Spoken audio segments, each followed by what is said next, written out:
Bangla cinema আমাদের এটা এটা এটা আমি মনে করি এটা হলো ডাইরেক্ট চামচামি, ঠিক আছে? এটা ডাইরেক্ট চামচামি, ছাগলের 4 নাম্বার বাচ্চা হয়ে 6 নাম্বার সিটে বইয়া ডাইরেক্ট চামচামি, এগুলো নিয়ে কথা বলতে চাই। দর্শক, এবার আরেফিন শুভ এবং শাকিব খানকে নিয়ে কথা বললেন প্রযোজক ইকবাল। আমি শুভরে ভালো জানি, ও ছোট ভাই, ভালো জানি। তিনি বলেন, এটা ছাগলের 4 নাম্বার বাচ্চার মতো কাজ হয়েছে।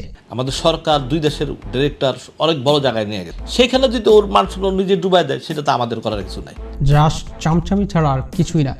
শুভ এত বড় একজন অ্যাক্টর, সে বাংলাদেশে ভালো একটি সিনেমায় কাজ করেছে, ইন্ডিয়াতে সে ভালো সুযোগ পাচ্ছে, তারপরও কেন তার পা ধরে একজনকে সালাম করতে হবে?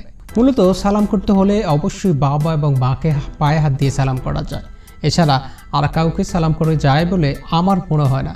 শুভ শুধু চামচামি ছাড়া আর কিছুই করেনি, তবে শুভ এটি একদমই খারাপ করেছে। তিনি বলেন, আমি শুভকে খুবই ভালো জানতাম, আমার ছোট ভাইয়ের মতো, কিন্তু সে এই কাজটা কিভাবে করলো? 2 বাংলার সুপারস্টার সে, তারপরও এমন একটা কাজ সে করলো, এটা কিছুতেই মেনে নেওয়া যায় না। তিনি বলেন, বঙ্গবন্ধুর বায়োপিক বানিয়ে শুভকে অন্য একটা উচ্চতায় নিয়ে গেছে সরকার, কিন্তু তারপরও শুভ নিজের সেই উচ্চতাটাকে ধরে রাখতে পারে না। সে বলে, সে যদি নিজে নিজে তার নিজের মানসম্মান ডুবিয়ে দেয়, তাহলে আমি বা আমরা কি করতে পারি?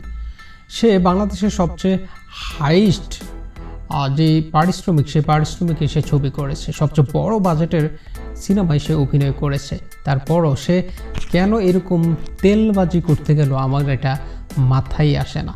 সে এমন একজন ভালো অভিনেতা, তারপরও তার কেন অন্যকে পায়ে হাত দিয়ে সালাম করতে হবে? দর্শক, এভাবেই আরেফিন শুভকে নিয়ে কথাগুলো বলছিলেন প্রযোজক ইকবাল।